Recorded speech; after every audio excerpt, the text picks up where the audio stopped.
क्या आपने कभी अचानक घड़ी की तरफ देखा हो और वहाँ 11 बज के 11 मिनट हुआ था?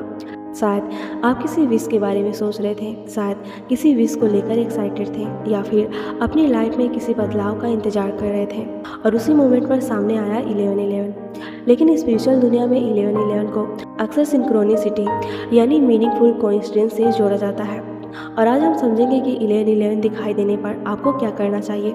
सबसे पहले, जब भी आपको घड़ी में 11 बज के 11 मिनट दिखाई दे, इसे अपनी विश याद करने का एक छोटा सा रिमाइंडर बना लीजिए। लेकिन सिर्फ विश मत कीजिए, अपने विश को फील कीजिए।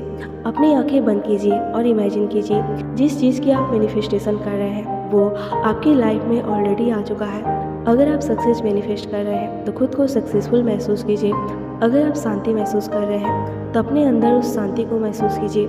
अगर आप किसी नए अपॉर्चुनिटीज़ की इच्छा रखते हैं तो इमेजिन कीजिए कि आपके सामने नए रास्ते खुल रहे हैं। क्योंकि मैनिफेस्टेशन का मतलब सिर्फ मुझे ये चाहिए कहना नहीं है।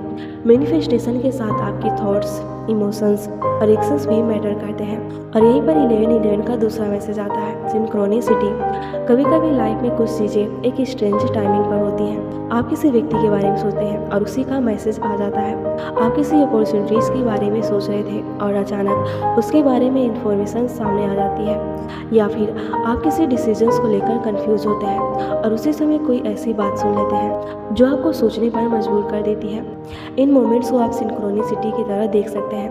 लेकिन एक बात याद रखिए, 11:11 कोई मैजिक बटन नहीं है। सिर्फ 11:11 देखकर विश करने से आपकी पूरी लाइफ अपने आप नहीं बदल जाएगी। इसे एक मीनिंगफुल रिमाइंडर की तरह इस्तेमाल कीजिए।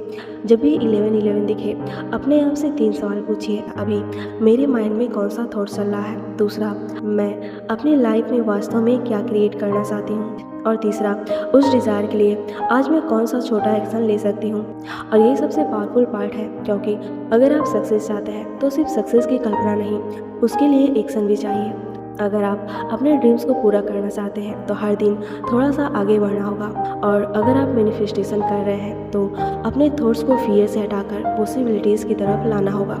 तो अगली बार जब आपको क्लॉक पर 11:11 दिखाई दे तो कुछ सेकंड के लिए रुकिए, एक लंबी गहरी सांस लीजिए और अपने मन में कहिए, मैं अपने ड्रीम्स के लिए ओपन हूँ, मैं सही अपॉर्चुनिटीज़ को पहचान रही हूँ, मैं अपने थॉट्स को पॉजिटिव डायरेक्शन दे रही हूँ और मैं अपने डिज़ायर फ्यूचर के लिए आज एक्शन ले रही हूँ। फिर अपनी विश को महसूस कीजिए और उसके बाद उसे लेकर ओवर थिंकिंग मत कीजिए। बार बार ये मत सोचिए कि कब होगा, कैसे होगा, कहीं मेरी मैनिफेस्टेशन फेल तो नहीं हो जाएगी।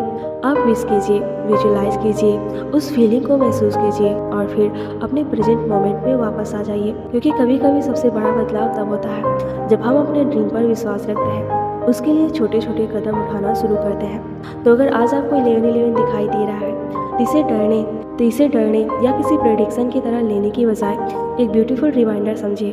अपने थॉट्स को चेक कीजिए, अपनी इंटेंशन को याद रखिए और अपने ड्रीम के डायरेक्शन में एक कदम और बढ़ो। अगर आज आपको 11:11 कहीं भी दिखाई दे तो कमेंट में लिखिए, I am ready for my next chapter. क्योंकि शायद आपको किसी मैजिकल संकेत की नहीं, बस अपने अंदर की क्लैरिटी और अगले कदम की ज़रूरत है।